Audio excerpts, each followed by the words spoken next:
ओम शांति। आज 7 नवंबर 2023 है।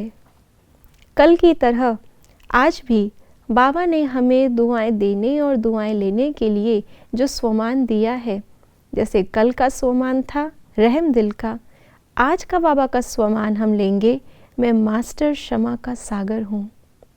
आज बाबा ने मुरली में कहा कि हम कितनी बार बाबा को समझ नहीं पाते या उनकी ग्लानि कर बैठते हैं। जैसे हम कहते हैं कि हमारा डायरेक्ट शिव बाबा से कनेक्शन है, तो ब्रह्मा बाबा को हम नहीं कांटेक्ट में रखते या उनके थ्रू चलने में अभिमान आ जाता है। शिव बाबा तक की हमने ग्लानि कर दी, ये कह दिया कि वो सर्वव्यापी है, लेकिन फिर भी बाप और दादा दोनों ही मास्टर क्षमा के सागर और क्षमा के सागर होने के कारण हमेशा हमें आगे बढ़ाते हैं। ऐसे ही सुनते हैं आज के बाबा के अव्यक्त इशारे। कोई अकल्याण की वृत्ति वाला है, उसे आप अपने कल्याण की वृत्ति से परिवर्तन करो या क्षमा करो। परिवर्तन नहीं भी कर सकते हो, क्षमा तो कर सकते हो। मास्टर क्षमा के सागर हो तो आपकी क्षमा उस आत्मा के लिए शिक्षा हो जाएगी। आजकल शिक्षा देने से कोई समझता, कोई नहीं समझता। क्षमा कर दो तो ये क्षमा ही शिक्षा हो जाएगी। क्षमा करना अर्थात शुभ भावना की दुआएं देना, सहयोग देना।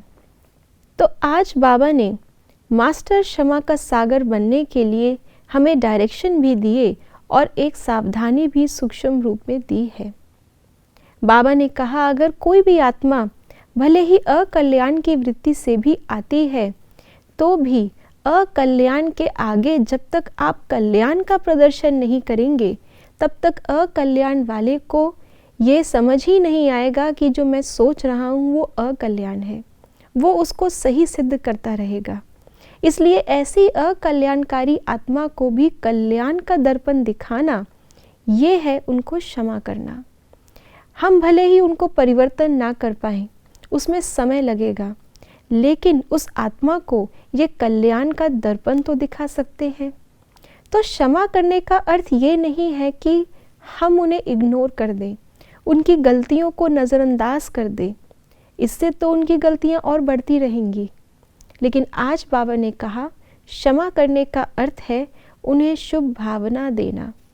वो शुभ भावना सिर्फ हमारी भावना तक नहीं रहे, लेकिन वो हमारे शब्दों में भी आए, वो हमारे कर्मों में भी आए। जो बाबा ने कहा कि उन्हें सहयोग दो, तो जब हम उन्हें कल्याण का सहयोग देंगे तो उन्हें अपने आप रियलाइजेशन होगा कि हमने क्या किया और ये क्या कर रहे हैं। अगर हमने कल्याण किया तो फिर ये क्या है। तो अगर उन्होंने कल्याण को समझ लिया तो उन्हें अपना भी अकल्याण स्पष्ट समझ में आ जाएगा।